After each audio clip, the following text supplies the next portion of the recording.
Why is it so hard to change? And one thing you can do today to change. So that was a pattern interrupt. And by shouting, you probably thought, what the hell are you doing? So if I shouted again now, just randomly often, and I just went, really shout, or just clap my hands really fast, suddenly you might listen again. And this is because we ignore patterns. We ignore patterns that are just, run of the mill. When we're driving, we could be just going through the motions. Then maybe someone cuts you up and you're like, what the hell's going on? Beep, straight in. And this is why sometimes it's so hard to change, because we're in this state of pattern and we ignore the pattern.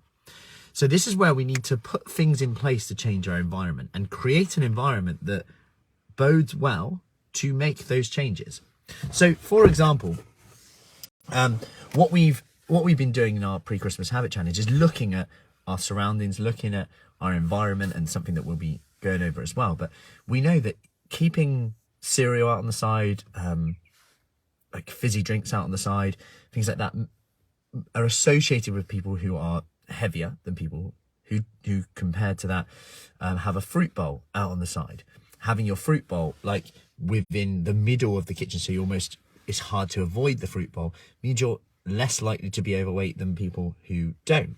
And it's these small things that really add up. And I know that sounds really simple, really small, but just like one of the ladies said on our pre-Christmas habit challenge, she was like, I bombed it today, didn't do this, but I'm 3 pounds down this week and I'm not sure why. It's probably because I'm applying those habits and they're stacking up.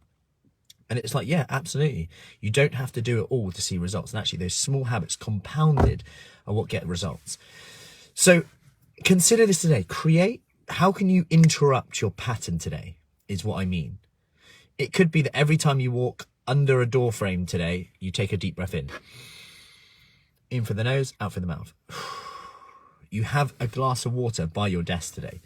You don't have any chocolate biscuits within arm's reach today.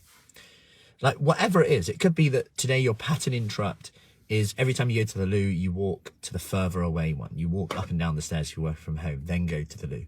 Whatever that pattern interrupt is, because like I said, we ignore the pattern. So if you're one of those people like, I just ate it, I don't even know why. We've got to add something into this. Make it further away, put something over it, tinfoil it up, whatever it is.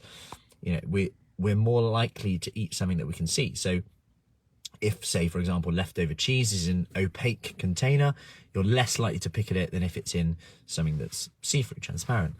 So little things like this. So I hope that helps and that gets you thinking today. So what's one thing you can do today to change your environment a little bit, to interrupt that pattern? Because like I said, we ignore the patterns. So we have to interrupt them. So any questions, let me know. Have an awesome day. Beautiful day. Blue skies. Sun's out. Freezing cold. But lovely. I'll see you soon. Take care.